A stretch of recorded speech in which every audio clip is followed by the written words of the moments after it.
Fala galera, tudo bom com vocês? Meu nome é João Papalardo, eu sou professor de matemática da Liga dos Professores e hoje nós vamos falar sobre um assunto que, bom, dizer que ele cai sempre talvez não seja nem fazer jus ao que acontece com esse conteúdo com relação à prova do Enem. Hoje a gente vai falar sobre o assunto que mais cai dentro do assunto das funções, que é o das funções do primeiro grau. Também são chamadas de funções afins, tá bom? E só para o registro, essa palavra afim é escrita junto, tá bom? Se você puder olhar aqui no slide, não cometa o engano, pessoal, não sei aí que outro tipo de vestibular você vai fazer no futuro, se vai precisar resolver uma questão discursiva de matemática, mas essa palavra é escrita juntinho, uma tradução literal da língua inglesa, tá bom? Seria affine, em inglês com dois Fs, N e E no final. Tá certo? Então vamos, bom, sem mais delongas, falar sobre esse conteúdo aqui, que é seguramente um dos queridinhos aí da banca, tá certo? Olha só, eu com essa aula eu tenho alguns intuitos. O primeiro é, claro, falar de matemática, porque isso é sempre muito bom, e o segundo é te mostrar dois modelos de questão basicamente padrão, canônicos, que a prova do Enem gosta de cobrar, tá certo? Por exemplo, a gente vai resolver a primeira situação-problema sendo uma que envolve um contexto, o exercício vai te dizer algo no enunciado e você precisa traduzir essa informação para uma equação. Então você tem que saber ler o texto, traduzir as informações para uma equação do primeiro grau. E aí, de posse da equação, você responde basicamente qualquer pergunta do mundo que possa ser feita sobre equações do primeiro grau. O segundo tipo de problema é ligeiramente relacionado, porque a situação problema vai ser apresentada, vai ser proposta, você vai produzir uma equação do primeiro grau a partir dessa situação problema, e de posse da equação você precisa fazer um esboço do gráfico e marcar a alternativa cujo gráfico corresponde ao daquela função. Vocês entendem? Se você já é um veterano aí do Enem, ou se você já conhece essas provas há um tempo, você seguramente entende que essas questões são basicamente o modelo que mais cai. Certinho? Então vamos lá entender o que são essas coisas que nós estamos falando. Olha só, eu não vasculhei fundo, hein? Eu olhei só no ano de 2020 para procurar por questões interessantes e achei. Então isso já significa também que cai com alguma frequência na prova esse tipo de questão que eu te falei agora. A gente vai fazer a questão número 155 da prova amarela da aplicação digital do Enem passado. Tá certo? Veja só o que esse exercício pede. Uma certa microempresa especializou-se em produzir um tipo de chaveirinho personalizado para brindes. O custo de produção de cada unidade é de 42 centavos por unidade, beleza? E são vendidos em pacotes com 400 chaveiros. E esses pacotes são vendidos por R$280, isso aqui é dinheiro que entra, vou escrever um mais ao lado. Além disso, essa empresa tem um custo mensal fixo de 12.800, que não depende do número de chaveiros produzidos. Olha a informação aqui sendo dita de maneira mais clara, impossível, tá certo? Então a pergunta que não quer calar qual que é? Qual é o número mínimo de pacotes de chaveiros que devem ser vendidos mensalmente para que essa microempresa não tenha prejuízo no mês? Bom, a gente tem que argumentar então de duas formas. A primeira coisa que eu preciso fazer é de alguma forma escrever uma função que represente o dinheiro que entra nessa empresa. E depois eu vou ter que escrever também uma função que represente o dinheiro que sai para eu poder estabelecer qual que é a função, uma terceira, que determina qual é o lucro dessa empresa com base no número de pacotes de chaveiros vendidos. Então, como eu mencionei, esse é o típico problema em que uma situação problema é apresentada e você precisa encontrar a equação de uma função que rege esse problema. E não é muito difícil resolver esse exercício desde que você saiba o quê? Falar a língua portuguesa. Se você falar em voz alta as contas, não as contas, né? Porque senão parece que eu estou falando já o meu próprio objetivo final. Mas se você falar em voz alta o que o seu bom senso diz, que é a resposta para as perguntas que eu vou te fazer, você provavelmente vai acertar as funções que você vai envolver no exercício. Quer ver só? Primeira coisa que eu quero fazer é determinar o custo de produção.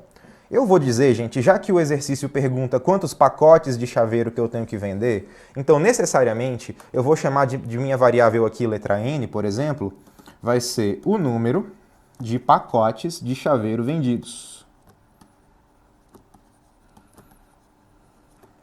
Beleza? São os pacotes. Então vamos ver quanto que custa para produzir N pacotes de chaveiro. Se liga só, para começo de conversa, essa empresa tem um custo mensal fixo de R$12.800, que não depende do número de chaveiros. Aí eu viro para você e pergunto assim, amigão, me responde quanto que vai custar para essa empresa produzir N pacotes. Aí você me fala, tem esses 12.800 aí, que são custo de aluguel, algum salário fixo, alguma outra coisa, mais 42 centavos por chaveiro. É o que você me responde. E eu digo, sua resposta está absolutamente correta. Agora vamos traduzir o que você falou na língua portuguesa para a linguagem matemática.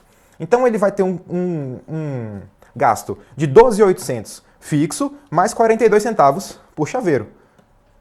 Mas espera aí, 42 centavos por chaveiro? Ah, não, a variável que eu quero não é o número de chaveirinhos vendidos, já é o número de pacotes. Sim, então use essa variável n para converter no número de chaveiros que são vendidos, né? Cada pacote vem com 400 chaveiros, então se eu vender n pacotes, eu vendi 400 n chaveirinhos. Ah, então espera lá. O custo então vai ser 12.800 de custo fixo mais 42 centavos por chaveiro. Essa expressão aqui me diz o número de chaveirinhos vendidos. Tá certo? Então é basicamente isso, né? Só melhorar a cara dessa expressão. Vamos lá. O jeito melhor de resolver essa conta eu acho que é basicamente você gastar os zeros do 4 para andar com as vírgulas do 0,42 e a conta vira 12.800 mais 42 vezes 4n. Multiplicar por 4 é a mesma coisa que dobrar e dobrar de novo, né? Então faz aí 42 vezes 4, vai de cabeça 168. Então 12.800 mais 168n é a função que me diz o custo dessa empresa na produção de n pacotinhos de chaveiro.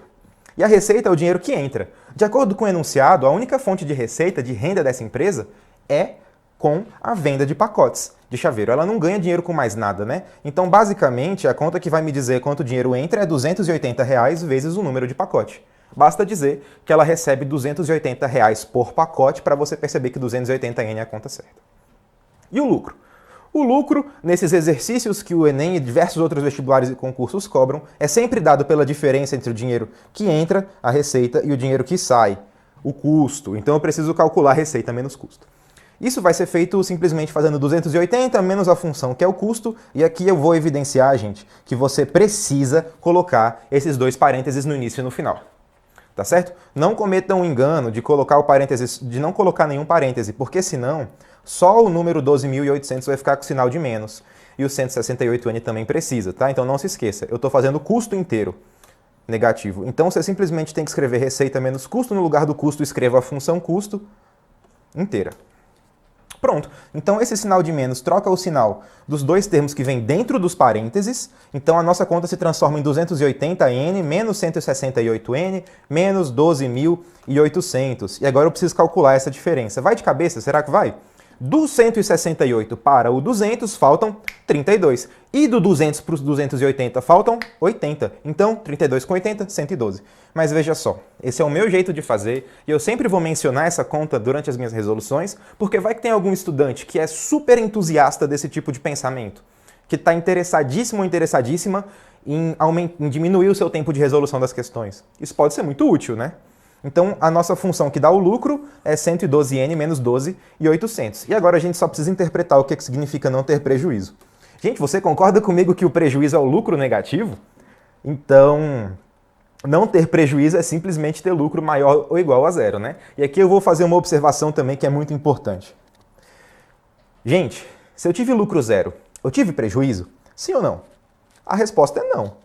Tomar prejuízo é tomar prejuízo, e eu acho que todo mundo aqui sabe o que significa isso. Se você ficou no 0 a 0, você pelo menos pode dizer que prejuízo não tomou. Então coloca um sinal de maior ou igual. Sabe por quê? Eu vou resolver o exercício e depois eu volto nesse sinal de maior ou igual para você entender por que eu fiz essa observação. Então você quer que o lucro seja maior ou igual a zero. Escreva isso rapidão, só para você entender qual que é a conta que a gente tem que fazer. Não ter prejuízo é lucro maior ou igual a zero. Quem é o lucro? O lucro é essa função. Então pronto, né? Basta unir essas duas informações para você produzir essa inequação, tá vendo? Até o pessoal com mais dificuldade, quando fala assim em voz alta a conta que precisa fazer, percebe os símbolos que precisa escrever no papel. Então tá bom, vamos resolver essa inequação? Primeiro passo é mandar o 12.800 para o outro lado, e eu fico com 112n maior ou igual do que 12.800, aí manda o 112 dividindo com n maior ou igual do que 12.800 sobre 112.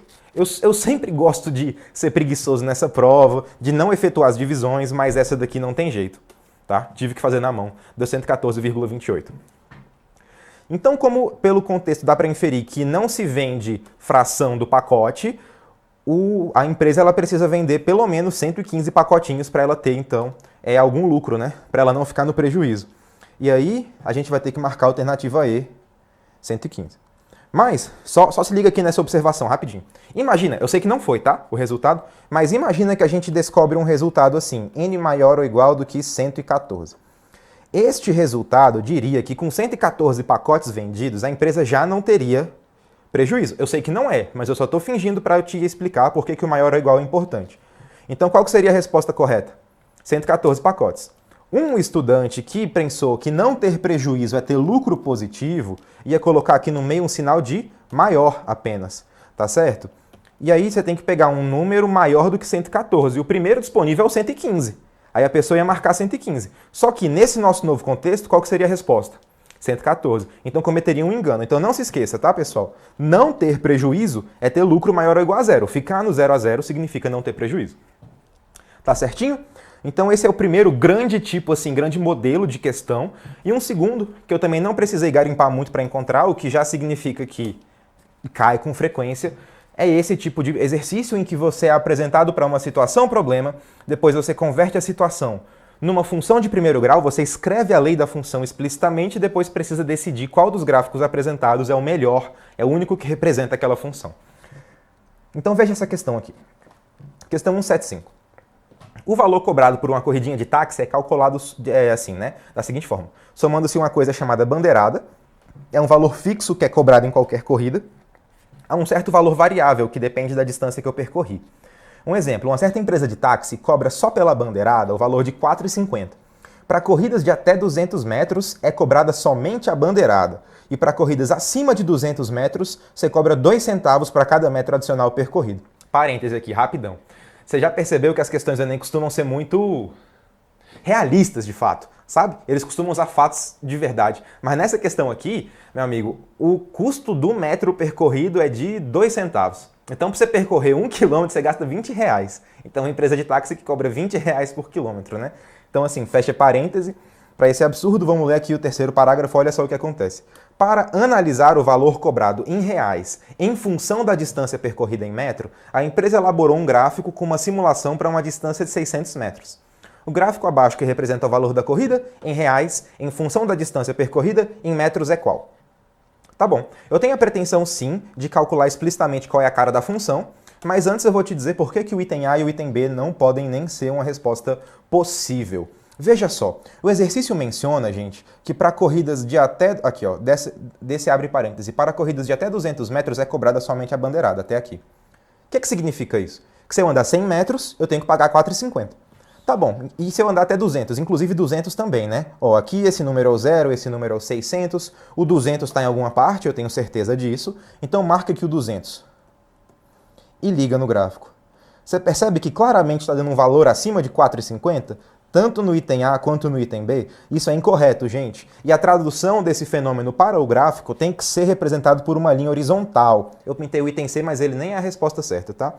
Por quê? O que significa essa linha horizontal? Significa que mesmo que o x varie aqui dentro, o valor associado do preço da corrida não muda. Então essa função ela é o que a gente chama de função constante, ela é uma reta horizontal. Tá certo? Então a primeira parte do gráfico até o 200 tem que ser realmente uma reta horizontal na altura dos R$ 4,50. Agora eu vou resolver essa questão fazendo até mais contas do que o necessário, mas é porque tem um poder pedagógico muito grande esse exercício, olha só. Então, eu quero te perguntar o seguinte, para você me dar as respostas que vão produzir a equação dessa função, eu vou te fazer duas perguntas. A primeira pergunta é a seguinte, meu amigo, quando você precisa pegar essa empresa de táxi e contratar para andar qualquer distância de até 200 metros, quanto é que você paga? Aí você me responde, João, é óbvio que eu pago só a bandeirada. R$4,50. Então eu vou escrever assim, hein? Que o valor da corrida V de x, em função de x aqui é a distância percorrida. Então deixa eu anotar isso.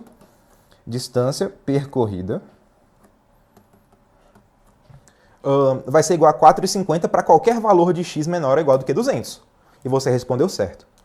Agora eu viro para você e falo assim, tá, agora me diga em palavras. Como é que fica a forma de pagamento quando eu percorro mais de 200 metros nessa corrida? E você me fala assim, João, pelo que eu entendi, você vai cobrar a bandeirada mais 2 centavos por cada metro extra percorrido, para cada metro adicional. Metro adicional com relação ao quê? Com relação aos 200 metros. Então você tem que pegar a distância, tipo, se foi 600, E você não vai incidir uma taxa de 2 centavos por todos os 600 metros. Vai ser só sobre os últimos 400. Você entende isso? Então significa o seguinte, que para calcular qual é o valor da corrida real mesmo, eu preciso fazer a bandeirada mais 2 centavos por metro extra, por metro adicional. Então, a minha maneira de representar metro adicional é essa. Eu pego a distância que eu percorro e eu desconto os primeiros 200 metros sobre os quais não incide a taxinha de 2 centavos por metro. Então, seguramente, a expressão para a segunda parte da função é essa que você está vendo na sua tela agora. Tá certo isso? Se o x aqui é maior do que 200 metros. Beleza? Então, assim, eu queria poder traduzir a informação do texto para a equação para eu mostrar para vocês que essa função ela tem que ter duas partes mesmo. Tá certo? Só que isso daqui é inclusive desnecessário e eu usei como recurso pedagógico, repito, para que a gente pudesse resolver o item. Porque olha só, o que vai matar? Se você for atento e observa as alternativas, como eu sempre estimulo os alunos a serem, veja que o item C, D e E, eles basicamente têm uma diferença gritante aqui, ó. O valor de 600 metros corresponde a uma corrida de R$ 8,00 no gráfico C, no gráfico D de R$ 12,50, no gráfico E de escola de R$ 16,50. Então bastava eu calcular qual que é o valor de uma corrida de 600 metros com essa companhia de táxi, sacou?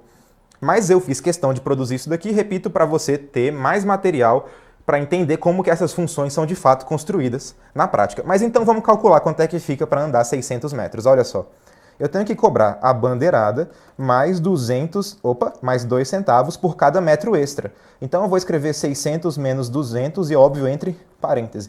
Essa conta aqui então é 4,50 mais 0,02 vezes 400. Ó, essa daqui pode ser fácil se você quiser, hein? Veja bem, você gasta os 2 zeros do 400 para andar com a vírgula do 2 duas casas. E reescreve a conta que sobra, hein? 4,50 mais 2 vezes 4. 2 vezes 4 é fácil, é 8. Então 8 mais 4,50 é igual a 12,50. E esse daqui é o valor de uma corrida de 600 metros. Dessa forma, a única resposta possível é a alternativa D de dado, que é o que está conforme o gabarito mesmo. Tá certo, gente? Bom, então aqui eu espero que vocês tenham tido um gostinho de como que essas questões costumam cair, porque eu fiz questão de pegar esses dois exercícios levemente diferentes, bem relacionados, justamente para você entender e perder inclusive o medo, para saber que se cair, vai ser basicamente isso. Tá certo, gente? E eu não podia deixar de comentar, é óbvio, uma análise ligeirinha aqui, rapidinha, sobre a recorrência e a relevância do assunto função do primeiro grau dentro da prova do Enem. É claro que esse assunto está englobado dentro desse grande bloco de funções e equações que corresponde a aproximadamente 20% da prova. E não se engane, tá? Nossa prova de matemática tem 45 questões, então 20% é 1/5, são 9. Essas questões de funções e equações vão ser ali um total correspondente de aproximadamente 8 em média. Aí que entra o pulo do gato, né? Se a média é 8, isso daí significa que tem ano que cai 7, que tem ano que cai 10, já vi até ano de cair 11. E isso significa que você tem que estar preparado para fazer, então, no máximo aí umas 11 questões de função na prova, sendo elas divididas entre todos os tipos de função que você está acostumado. Então, para fazer o destrinchamento e a gente entender, olha aqui, nossa nova estatística, o grande bloco de funções e equações, ele pode ser dividido mais ou menos assim. A gente tem as grandes questões de função afim de primeiro grau, correspondendo a basicamente 45% da prova. As questões de análise gráfica, onde você precisa olhar um gráfico e dizer informações a respeito daquilo, certo? E aqui, inclusive, questões de análise gráfica pura, onde a única coisa que você precisa fazer não é fazer contas. É olhar umas curvinhas desenhadas e determinar a resposta possível para o contexto que está apresentado lá, tá certo? Teremos vídeo sobre esse assunto. Tem também as funções exponenciais e logarítmicas, que com frequência correspondem a questões mais difíceis, e a função quadrática fica em último lugar. Você pode me perguntar, cadê a função trigonométrica, João? Ela não aparece? Gente, aparece. Isso daí é verdade. Mas é bem mais esporádico, tá certo? Então, se você estiver pensando em fazer um curso aí para o Enem, assim, de reta final mesmo, pensando em não estudar todos os assuntos e eliminar os que caem pouquíssimo, foca nesses. Tá certo? A função afim corresponde a quase metade das questões de função e você pensa, se cai 8, metade é 4. Então quantas questões de função afim que eu espero nessa prova? 3, 4, é mais ou menos a média que cai, tá certo? E não se esqueça, gente, qualquer assunto que sozinho é responsável por 3 questões da prova do final do ano, que tem 45, é muito relevante. Significa o quê? Assistir uma aula, 2 no máximo, de função do primeiro grau, fazer uma boa bateria de exercícios e saber que você está preparado de maneira consistente para acertar essas 3 questões naquele dia. Só lembrando que 3 questões é um número aí que pode estar separando muita gente ainda da aprovação. Então não ignore esses valores que aparentemente são baixos. Tá certo, gente? Olha, eu espero que com essa aula tenha ficado mais claro para você quais são os possíveis tipos de questão que pode cair. Tá certo? Pode confiar em mim. Tirando esses 2, o único outro tipo que não vai caber nesse vídeo aqui é um exercício onde a questão te fornece o gráfico, você precisa analisar o gráfico e montar a equação da sua função de primeiro grau a partir disso. Tá certo? Porém, essas 2 questões aqui já te preparam para a grande maioria das questões de função afim que aparece, e eu espero que com isso tenha ficado um pouco mais claro para você o tipo de trabalho que a gente precisa fazer para acertar essas questões. Tá certo, gente? Olha, é sempre um prazer estar com vocês, muito obrigado pela audiência e pela paciência, e a gente se vê no próximo vídeo.